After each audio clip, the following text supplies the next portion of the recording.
Hello everyone, I am Aryan. आप सभी का अपने यूट्यूब चैनल में एक बार और वेलकम करते हैं। तो अब हम जो क्लास करने वाले यानी आज का जो हमारा सेशन होने वाला है वो पॉलिटिकल साइंस क्वेश्चन सीरीज का क्या होने वाला है। तो क्लास 4th होने वाला है यानी पार्ट 4 होने वाला है आज। ठीक है, 3 क्लास हम कर चुके हैं। आज हमारा जो है वो चौथा क्लास की ओर हम चलते हैं। इंपॉर्टेंट क्वेश्चन सीरीज यानी पॉलिटिकल साइंस का जितना इंपॉर्टेंट क्वेश्चन सीरीज चल रहा है उसमें हम 3 क्लास करके चौथा क्लास में आज प्रवेश करेंगे बोर्ड एग्जामिनेशन 2024-25 के लिए। ठीक है, तो आप लोग रेडी हो जाइए और अच्छे से इस वीडियो को वॉच कीजिएगा।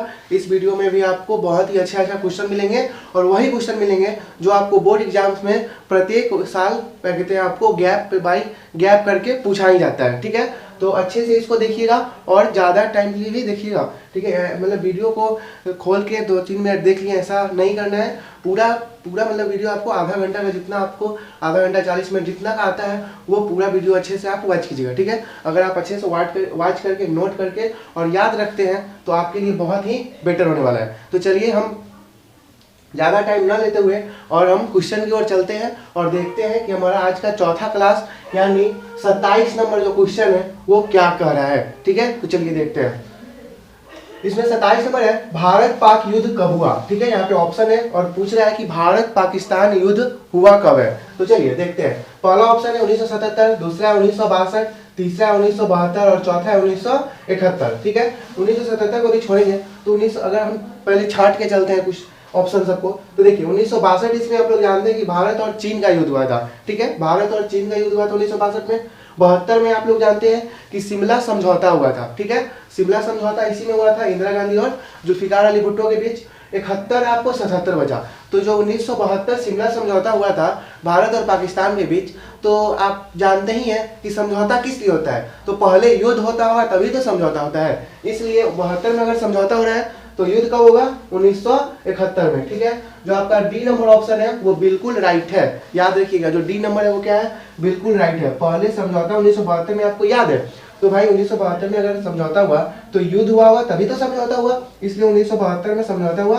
और 1971 में क्या हुआ था, तो 1971 में भारत और पाकिस्तान का युद्ध हुआ था। तो याद रखिए भारत पाक युद्ध कब हुआ, तो 1971 में। अब हम एक यहाँ से क्वेश्चन याद रखेंगे जो आपको 2 नंबर में क्वेश्चन पूछे जाते हैं बोर्ड एग्जामिनेशन में। ठीक है, भारत पाक युद्ध वर्ष, ये याद रखिएगा। भारत पाकिस्तान युद्ध वर्ष यानी भारत और पाकिस्तान के बीच अभी तक कितना बार युद्ध हो चुका है हम वो देखेंगे। ठीक है, तो भारत पाक युद्ध वर्ष ये 2 नंबर में हमेशा आपको बोर्ड एग्जामिनेशन में क्वेश्चन पूछा जाता है। तो देखिए पहली बार हुआ था 1947 ईस्वी में। ठीक है, भारत आजाद हुआ था। उसके बाद कश्मीर के मुद्दा को लेकर भारत और पाकिस्तान के बीच में क्या हुआ था, तो युद्ध हुआ था। ठीक है, दूसरी बार हुआ था 1965 में। 1965 में आप लोग जानते होंगे कि 1965 में लाल बहादुर शास्त्री उस समय प्रधानमंत्री बने हुए थे और उसी समय 1965 में क्या हुआ था, तो पाकिस्तान भारत पर अटैक करता है। ठीक है, उस समय पाकिस्तानी राष्ट्रपति होते हैं अयूब खां।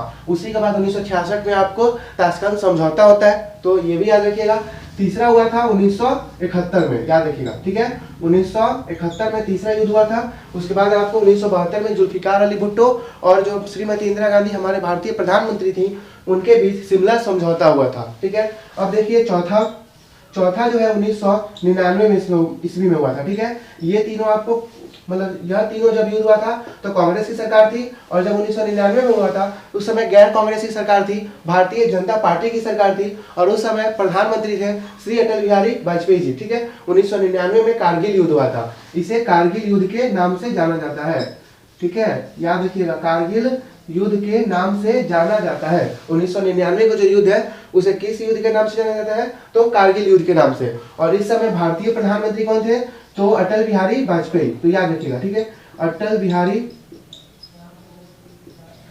बिहारी वाजपेयी जी इस समय क्या थे, तो प्रधानमंत्री थे। उसके बाद 1971 में इंदिरा गांधी आपको प्रधानमंत्री थी। यहाँ पे हम प्रधानमंत्री की भी चर्चा कर देते हैं। 1971 है, उस समय इंदिरा गांधी प्रधानमंत्री थी। 1965 के दौर में लाल बहादुर शास्त्री प्रधानमंत्री थे, लाल बहादुर शास्त्री जी प्रधानमंत्री थे। ठीक है, ये भी याद रखिएगा। उसके बाद आप लोग याद रखिएगा 1947 में पंडित नेहरू प्रधानमंत्री थे, क्योंकि उस समय पंडित नेहरू प्रधानमंत्री के पद पर बने हुए थे। उसके बाद क्या होता है, तो कश्मीर का मुद्दा छिड़ जाता है और भारत और पाकिस्तान के बीच में एक युद्ध होता है, जिसमें 1947 में पहली बार भारत और पाकिस्तान के बीच में जो युद्ध वर्ष है वो 4 है, यानी अभी तक 4 बार भारत और पाकिस्तान के बीच में युद्ध हो चुका है। पहला 1947 में भारतीय प्रधानमंत्री पंडित नेहरू थे। उसके बाद 1965 में लाल बहादुर शास्त्री थे। उसके बाद 1966 में ताशकंद समझौता होता है, जिसमें मतलब लाल बहादुर शास्त्री जी की मृत्यु हो जाती है। ठीक है, तीसरा देखेंगे 1971 इंदिरा गांधी थी। उसके बाद 1972 में शिमला समझौता होता है पाकिस्तान से। 1999 में तो कारगिल युद्ध हुआ था अटल बिहारी वाजपेयी जी के समय में। ठीक है, तो याद रखिएगा, यहाँ से क्वेश्चन ये भी पूछा जाता है आपको। यहाँ पे जो क्वेश्चन है वो अदर एग्जामिनेशन में भी पूछा जाता है कि कौन सा ऐसा युद्ध है, यानी भारत और पाकिस्तान का 3 ऐसा युद्ध का वर्ष का नाम बताइए जो आपको कांग्रेसी प्रधानमंत्री के कार्यकाल में हुआ था। तो याद रखिएगा 1947, 65, 71। ठीक है, और गैर कांग्रेसी बोलेंगे तो 1999, यानी भारतीय जनता पार्टी की तरफ से आपको क्या थे, तो अटल बिहारी वाजपेयी प्रधानमंत्री थे। भारत पाक युद्ध 4 युद्ध वर्ष है। यहाँ पे आया था हमारा 1972 का ईस्वी, तो इसी में क्या हुआ था, शिमला समझौता हुआ था, ये भी याद रखिएगा। ठीक है, शिमला समझौता हुआ था 1972 में, जिसमें इंदिरा गांधी एक तरफ थी और एक तरफ क्या थे, तो जुल्फिकार अली भुट्टो थे। ठीक है, आप ये बात याद रखिएगा। उसके बाद 1962 में भारत पाक युद्ध, भारत चीन युद्ध होता है। भारत पाक नहीं, भारत चीन युद्ध होता है। ठीक है, यानी भारत चीन युद्ध होता है, उसमें चीन क्या करता है, तो पंचशील जो समझौता हुआ था उसका उल्लंघन कर चीन क्या करता है, तो आपको भारत चीन युद्ध होता है 1962 में। 1972 में शिमला समझौता होता है। 1971 में जो क्या होता है, तो 1971 में आपको भारत पाकिस्तान युद्ध होता है। ठीक है, तो आप लोग इसे अच्छा से क्लियर कर लीजिए। और इसका जो राइट आंसर होगा, यानी भारत पाकिस्तान युद्ध कब हुआ, तो 1971 जो राइट आंसर है वो आपको सही है, यानी डी जो ऑप्शन नंबर है वो आपको बिल्कुल ही बिल्कुल सही है। चलिए अब हम नेक्स्ट क्वेश्चन की ओर चलते हैं और देखते हैं हमारा अगला क्वेश्चन क्या कर रहा है, यानी 28 नंबर जो क्वेश्चन है वो अब हमारा क्या कर रहा है, चलते हैं। ठीक है, और चलने से पहले आपको यह भी बता देते हैं कि इस पॉलिटिकल साइंस जो सीरीज है इसका चौथा क्लास है, और यह चौथा क्लास आपको बहुत ही अच्छा क्या कहते हैं चल रहा है। और आगे आपको मतलब पहला क्वेश्चन था थोड़ा सा दम दिखा, दूसरा क्वेश्चन भी दम दिखेगा, आपको हर एक क्वेश्चन में दम दिखेगा, ऐसा नहीं है कोई क्लास में कम है। ठीक है, हर क्लास का क्वेश्चन सब बहुत ही दमदार है, क्योंकि आपको हम पहले ही बता चुके हैं और बार बार आपको बोलते रहते हैं कि यह जो जितना क्वेश्चन आपको हम कराएंगे पॉलिटिकल साइंस सीरीज में, यानी जो क्वेश्चन इंपॉर्टेंट क्वेश्चन सीरीज जो हम आपको लिए लाए हुए हैं, उसमें आपको जितना क्वेश्चन कराएंगे 50 हो, 55 हो, 60 हो, हमको कोई मतलब नहीं है, 45 ही हो, जितना भी आपको क्वेश्चन हम पहुंचाएंगे उस क्वेश्चन सब में क्या कहते हैं ऐसा है कि आपको एक माई गैप मतलब 1 साल गैप करके हर साल वह क्वेश्चन पूछा ही हुआ है। ठीक है, तो आप लोग इसे अच्छा से देखिएगा। जो 2023 में नहीं पूछता है 25 में पूछ सकता है, 24 में नहीं पूछा 25 में पूछ देगा भाई, ऐसा हो सकता है। तो गैप करके हर साल क्वेश्चन पूछता ही है, क्योंकि हर साल आपको एक ही सिलेबस तरह से पढ़ना होता है, अलग अलग ढंग रहता है, एक ही सिलेबस पढ़ना रहता है, तो वो भी क्वेश्चन कहाँ से लाएगा, तो वो भी रिपीट ही करता है। इसलिए आप लोग अच्छे से इसको देखते रहिएगा। और आपको एक क्वेश्चन से बहुत ही क्वेश्चन मिल रहा है, यानी आपको 28 क्वेश्चन में अभी तक कितना 50 प्लस क्वेश्चन हो गया होगा, अगर आप लोग अच्छे से नोट कीजिएगा तो। ठीक है, आप लोग अच्छे से ध्यान देते रहिए, हमारे हर एक क्वेश्चन पर आपको जरूर टिप्पणी बताएंगे। जिस क्वेश्चन पर अच्छा से टिप्पणी होगा उस पर हम आपको अच्छे से टिप्पणी बताएंगे। चलिए देखते हैं अगला क्वेश्चन। सन 1972 में भारत पाकिस्तान के बीच किस समझौते पर हस्ताक्षर हुआ था। अभी आपको इससे पहले बताए थे कि 1971 में भारत और पाकिस्तान के बीच क्या हुआ था, युद्ध हुआ था, जिसमें आपको 94,000, ये तो उस समय वहां पे हम भूल ही गए बताना कि 94,000 सैनिकों ने उस समय आत्मसमर्पण किया था भारतीय सैनिकों के सामने, और यह सबसे बड़ा आत्मसमर्पण है आज तक का। यानी जब 1971 में आपको लड़ाई हुआ था भारत और पाकिस्तान के बीच, उस समय 94,000, ठीक है, 94,000 सैनिकों ने क्या किया था, आत्मसमर्पण कर दिया था भारतीय सैनिकों के सामने। इतना बड़ा आत्मसमर्पण था, यानी 94,000 सैनिकों को पाकिस्तानी सैनिकों को भारतीय सैनिकों ने क्या कर लिया, तो बंदी बना लिया। ठीक है, यानी उन्होंने आत्मसमर्पण कर भारत के सामने घुटना टेक दिया था कि भाई अब हमसे युद्ध नहीं होने वाला है, कि हम आत्मसमर्पण करते हैं, हमें बकस दीजिए, जाने दीजिए। ठीक है, तो अब हम इसी पर चर्चा करेंगे कि 1972 में भारत पाकिस्तान के बीच किस समझौते पर हस्ताक्षर हुआ था। ठीक है, तो आप सभी को पता होगा 1972 में आपको शिमला समझौता पर हस्ताक्षर हुआ था भारत और पाकिस्तान के बीच। ठीक है, तो याद रखिएगा, इसमें हम आपको यहाँ पे अच्छा से बता देते हैं। देखिए यहाँ पे शिमला समझौता है, इसमें आपको और अच्छा से समझ में आएगा। यह आपको इस हिसाब से हम बताएंगे कि आपको 2 नंबर में पूछे, 5 नंबर में पूछे, आपको कोई भी दिक्कत नहीं होने वाला है कि कहां से हम लिखेंगे। ठीक है, तो शिमला समझौता पहली बात भारत और क्या हुआ था, पाकिस्तान के बीच हुआ था, भारत और पाकिस्तान के बीच हुआ था। इस समय भारतीय प्रधानमंत्री जो थी इनका नाम था, प्रधानमंत्री यहाँ पे हम क्या छोड़िए, यहाँ पे आप लोग समझदार हैं, समझ जाइएगा, 12th के स्टूडेंट हैं। तो श्रीमती इंदिरा गांधी थी आपको भारतीय प्रधानमंत्री, ठीक है। और जो पाकिस्तानी राष्ट्रपति थे उनका नाम था जुल्फिकार अली भुट्टो। अब आप लोग बोलते होइएगा कि भाई रोज ऐसा ही क्वेश्चन आता है, तो रोज ऐसा ही क्वेश्चन आता है इसलिए क्योंकि अलग अलग ढंग से आपको क्वेश्चन कराया जाता है। एक ही तरह का क्वेश्चन है पर ढंग कितना तरह का है, यानी many many types of question, ठीक है। एक ही क्वेश्चन को अलग अलग प्रकार से आपको यहाँ पे पूछा जाता है। अब ऐसे भी पूछ सकता है कि शिमला समझौता कब हुआ था, अब यहाँ पे यहाँ पे दे दिया सन 1972 में भारत पाकिस्तान के बीच किस समझौते पर हस्ताक्षर हुआ, तो ये थोड़ा सा अलग ढंग हो गया, ये थोड़ा सा स्टैंडर्ड हो गया, और ठीक है। तो शिमला समझौता 1972 ईस्वी में हुआ था, भारत और पाकिस्तान के बीच यह आपको समझौता हुआ था। एक तरफ थी श्रीमती इंदिरा गांधी, एक तरफ थे आपको जुल्फिकार अली भुट्टो। इसको आप आराम से 2 नंबर में लिख सकते हैं, इतना आपको अच्छे से समझ में आ गया, ठीक है। तो इसका जो राइट आंसर होगा ये ऑप्शन नंबर सी होगा, शिमला समझौता। और आप लोग इसे अच्छे से क्लियर कर इसका स्क्रीनशॉट ले लीजिए। चलिए अब अगला क्वेश्चन की ओर चलते हैं। अगला क्वेश्चन देखते हैं हमारा। अब अगला क्वेश्चन आपको क्या कर रहा है, ठीक है।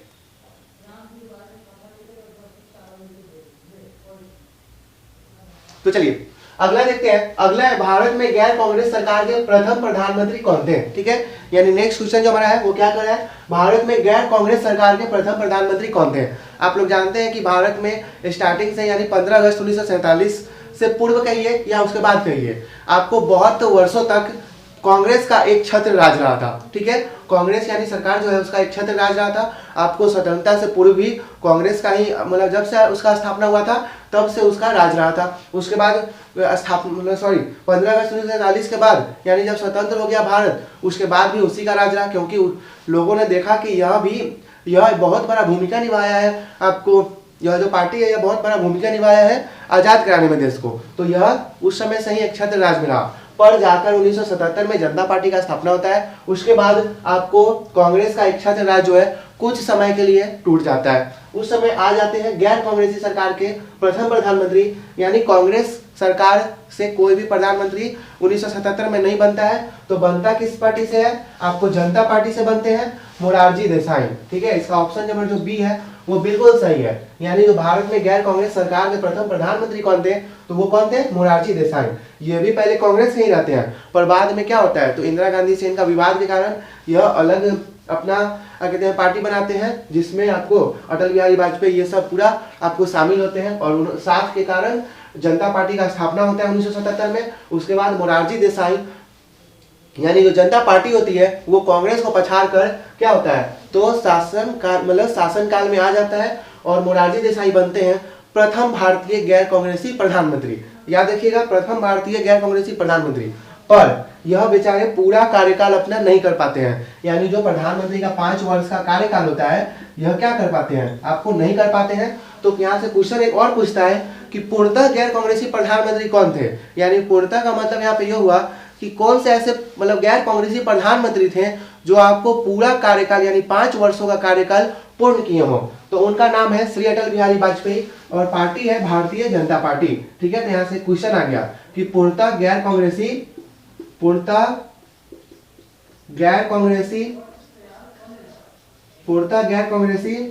प्रधानमंत्री, तो उनका नाम क्या है, पूर्णतः गैर कांग्रेसी प्रधानमंत्री जी का नाम क्या है, अटल बिहारी वाजपेयी जी, ठीक है। अटल बिहारी वाजपेयी जी हैं जो आपको पूर्णतः गैर कांग्रेसी प्रधानमंत्री हैं, और यह गैर कांग्रेसी प्रधानमंत्री हैं तो भारतीय जनता पार्टी यानी बीजेपी पार्टी से यह आपको प्रधानमंत्री बने थे, और यह कुल मिलाकर 3 बार आपको प्रधानमंत्री बने थे, ठीक है। अटल बिहारी वाजपेयी जी जो है वो 3 बार प्रधानमंत्री बने थे, एक बार 13 दिनों के लिए, दूसरी बार 13 महीनों के लिए, और जब तीसरी बार बने थे तो 13 महीने के बाद लगातार 1998 से 2004 तक इनका 5 वर्ष का शासनकाल हुआ था, ठीक है। गैर कांग्रेसी प्रधानमंत्री मोरारजी देसाई हैं, परंतु पूर्णतः गैर कांग्रेसी प्रधानमंत्री कौन है, तो आपको अटल बिहारी वाजपेयी जी हैं, ठीक है। अब यहाँ पे हम नरेंद्र मोदी का भी नाम जोड़ सकते हैं, क्योंकि वह पूर्णतः क्या वो तीसरा आपको चुनाव जीत चुके हैं, ठीक है। यानी 10 वर्षों का कार्यकाल पूरा होके तीसरा यानी 15 वर्षों में आप वो 11 वर्ष में घुस चुके हैं। अगर उनका चौथा आम चुनाव जीतेंगे, उसके बाद अगर 2 वर्ष और टिकेंगे तब क्या होगा, क्या कहते हैं, आपको पंडित जवाहरलाल नेहरू का रिकॉर्ड टूटेगा। पर उनका रिकॉर्ड तोड़ना किसी भी अब पार्टी के लिए यानी किसी भी अब प्रधानमंत्री के लिए थोड़ा सा मुश्किल काम है, ठीक है। तो उन्हीं का एक रिकॉर्ड कायम ही रह जाएगा। तो यहाँ से आपका क्वेश्चन आ गया कि भारत में गैर कांग्रेस मतलब सरकार के प्रथम प्रधानमंत्री कौन थे, तो आपका जो ऑप्शन नंबर बी है वो बिल्कुल सही है, वीपी सिंह, विश्वनाथ प्रताप सिंह। ये यही प्रधानमंत्री हैं जिनको अविश्वास प्रस्ताव लगाकर क्या किया गया था, तो हटा दिया गया था प्रधानमंत्री के पद से। यानी यही प्रधानमंत्री हैं जो अविश्वास प्रस्ताव लगाकर क्या किया गया था, तो प्रधानमंत्री के पद से हटाया गया था। अविश्वास प्रस्ताव लगाकर पद से हटाया गया, याद रखिएगा। ये वही प्रधानमंत्री हैं जिनको अविश्वास प्रस्ताव लगाकर क्या किया गया था, तो पद से हटा दिया गया था, याद रखिएगा, ठीक है। तो चलिए इस क्वेश्चन को अच्छे से क्लियर कर लीजिए। अब हम नेक्स्ट क्वेश्चन की ओर चलते हैं। चलिए हम नेक्स्ट क्वेश्चन और देखते हैं और अगला प्रश्न क्या करे, अब उस पर हम चर्चा करने वाले हैं। तो देखिए तीसरा नंबर पर प्रश्न क्या है, जय जवान जय किसान का नारा किसने दिया, ठीक है। यहाँ पे क्या रहा है, तो जय जवान जय किसान का नारा किसने किया, मतलब किसने दिया। यह बहुत ही प्रसिद्ध नारा था उस समय के लिए, क्योंकि यह किसानों के लिए बहुत ही प्रसिद्ध हो गया, क्योंकि इसको देने वाले भी एक सादगीपूर्ण प्रधानमंत्री थे जिनका नाम है लाल बहादुर शास्त्री जी, ठीक है। तो इसका जो ऑप्शन नंबर ए है वो बिल्कुल आपको करेक्ट है, ठीक है। अगर याद रखिएगा जय जवान जय किसान का नारा किन्होंने दिया, तो आपको लाल बहादुर शास्त्री ने दिया था। और यह जो आपको दिया गया था 1965 ईस्वी में रामलीला के मैदान से यह नारा दिया गया था। तो याद रखिए यहाँ पे हम एक कर देते हैं कि जो जय जवान जय किसान का नारा दिया गया वह आपको रामलीला के मैदान से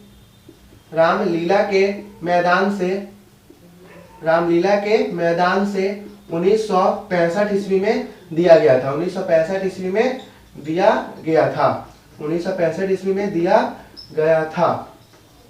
और उस समय इन्होंने एक मतलब हर व्यक्तियों से गुजारिश की थी कि हम सप्ताह में कम से कम एक दिन खाना मतलब अन्न को ग्रहण न करें, क्योंकि उस समय आप लोग जानते हैं कि कहते हैं कृषिगत जो मतलब भूमि का उपज था, यानी जो खेती आपको फसल का उपज था वो थोड़ा सा कम गया था। और हमें बहुत सारे देश ने उस समय अपना आंख दिखाया था कि मतलब नहीं हेल्प करेंगे।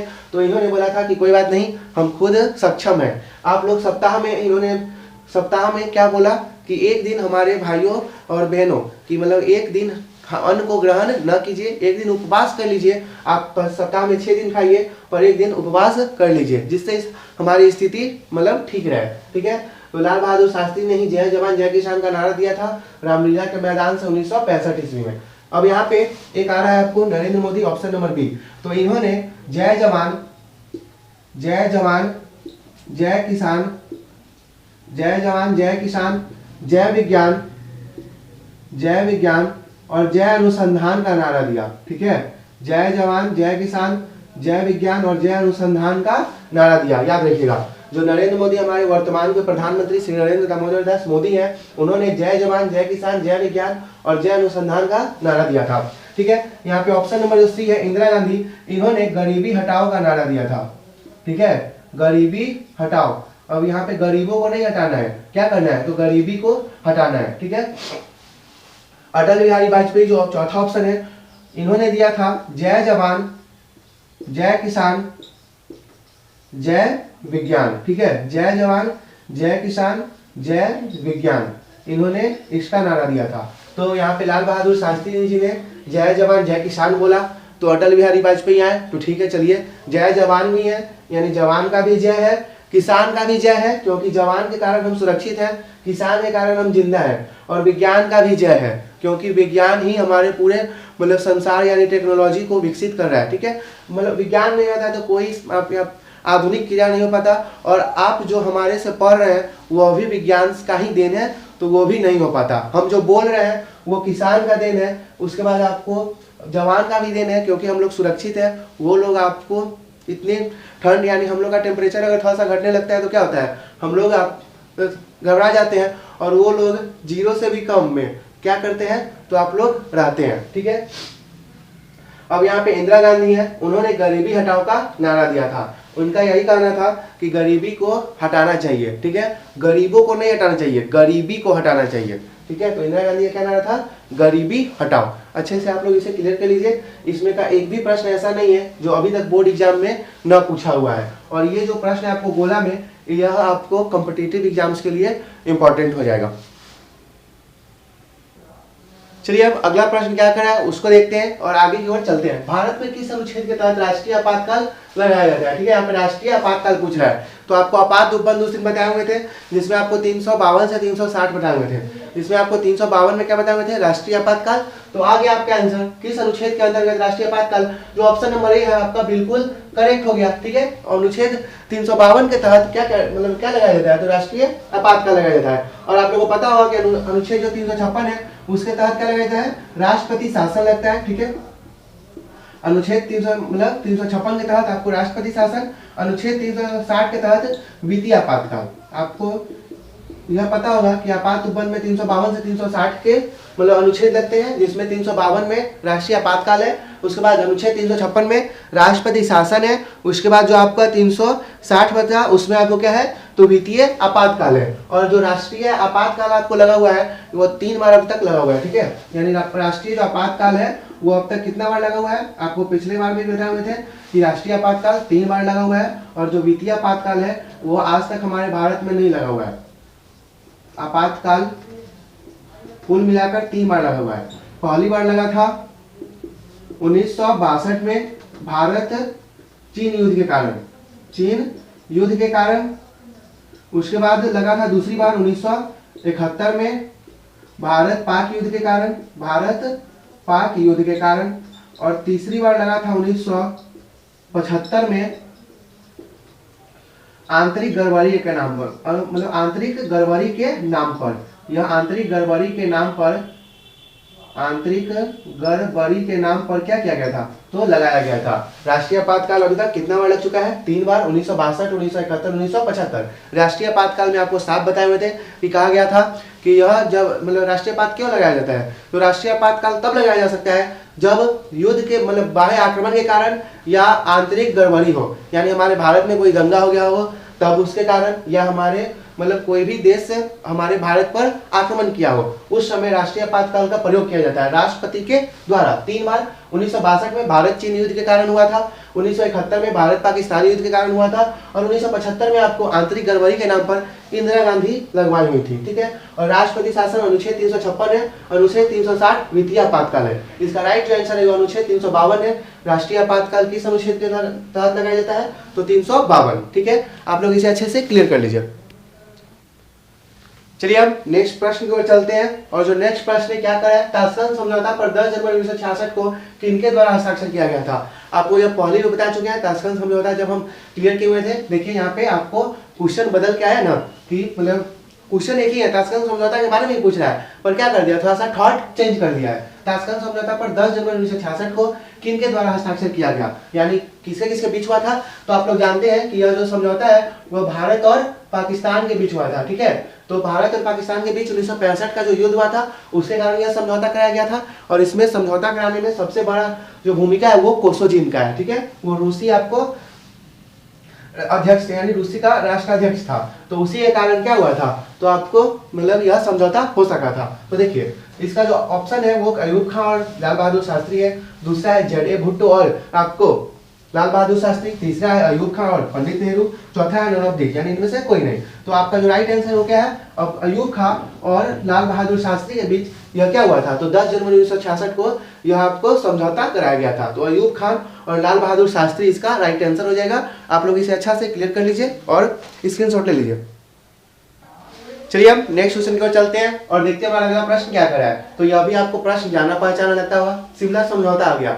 इसका जो आप आंसर हो जाएगा वो क्या हो जाएगा, तो जुल्फिकार अली भुट्टो और आपको Indira Gandhi, option number C हो जाएगा, बिल्कुल करेक्ट है। इस क्वेश्चन को आप लोग पढ़ लीजिए, ऑप्शन नंबर सी आंसर होगा। देखिए जो शिमला समझौता पर 3 जुलाई 1972 को कब हुआ था हस्ताक्षर, 3 जुलाई 1972 को किसके द्वारा हस्ताक्षर किया गया, तो आपका ऑप्शन है पंडित नेहरू और कोसेगिन, अटल बिहारी वाजपेयी और क्या कहते हैं चीन के प्रधानमंत्री जुल्फिकार अली भुट्टो और इंदिरा गांधी। भाई नन ऑफ दिस तो होगा नहीं, क्योंकि ऑप्शन दिया हुआ है जुल्फिकार अली भुट्टो और इंदिरा गांधी, क्योंकि इंदिरा गांधी जो थी वो हमारे भारत की प्रथम महिला प्रधानमंत्री, और उस समय की मतलब जब शिमला समझौता हुआ था उस समय ये क्या थी, तो भारतीय प्रधानमंत्री थी, और यह आपको राष्ट्रपति थे वहां के पाकिस्तान के। और जो शिमला समझौता होता है वो भी कहाँ होता है, तो भारत और पाक में ही होता है, यानी भारत और पाक के युद्ध के कारण ही क्या होता है, तो आपको शिमला समझौता कराया जाता है। तो शिमला समझौता पर 3 जनवरी 1972 को किसके द्वारा हस्ताक्षर किया गया, तो जुल्फिकार अली भुट्टो और इंदिरा गांधी के बीच। इसका जो ऑप्शन नंबर सी है वो आपको बिल्कुल करेक्ट है, और आप लोग इसे अच्छे से याद कर क्लियर कर लीजिए। 3 जुलाई 1972 शिमला समझौता हुआ था।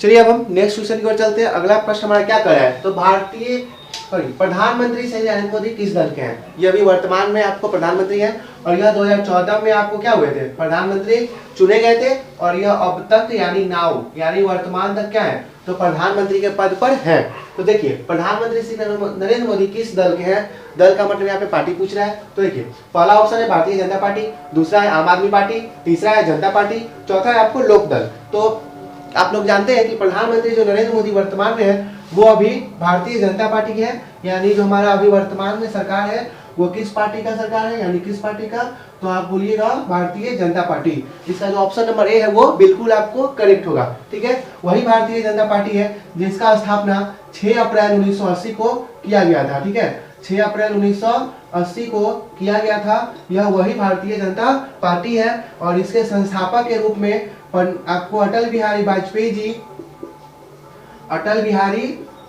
जी और साथ ही साथ एक और व्यक्ति थे जिनका नाम था लाल कृष्ण आडवाणी, वो आपको उभरे थे, लाल कृष्ण आडवाणी।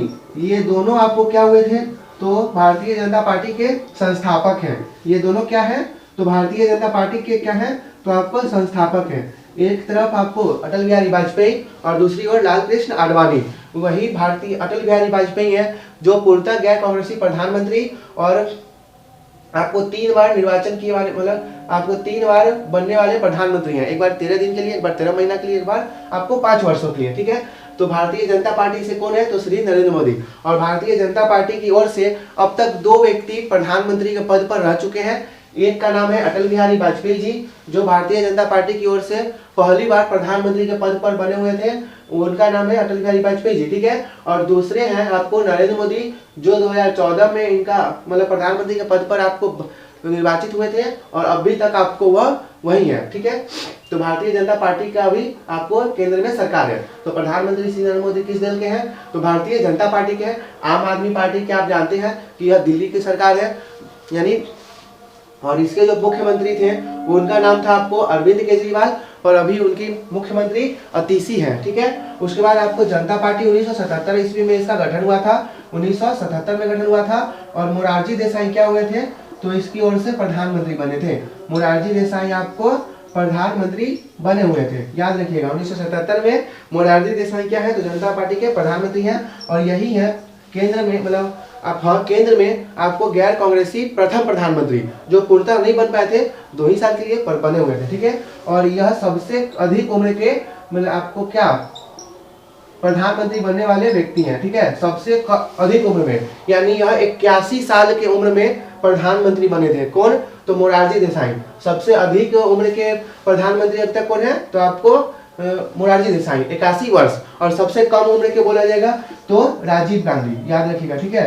राजीव गांधी सबसे कम उम्र में, और जो मोरारजी देसाई है वो सबसे अधिक उम्र में। तो आप लोग इसे क्लियर कर लीजिए अच्छे तरीके से।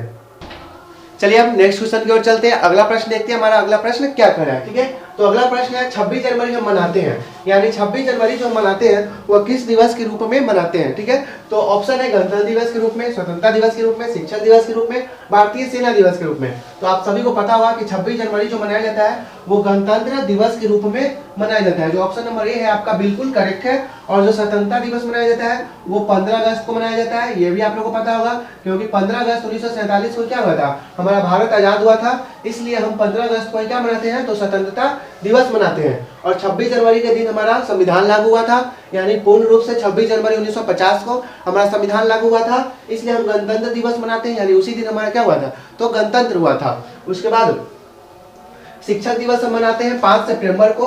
प्रत्येक वर्ष क्या मनाते हैं, तो शिक्षक दिवस मनाते हैं हम 5 सितंबर को, ठीक है, याद रखिएगा 5 सितंबर को हम शिक्षक दिवस मनाते हैं। और भारतीय सेना दिवस हम प्रत्येक वर्ष 15 जनवरी को मनाते हैं।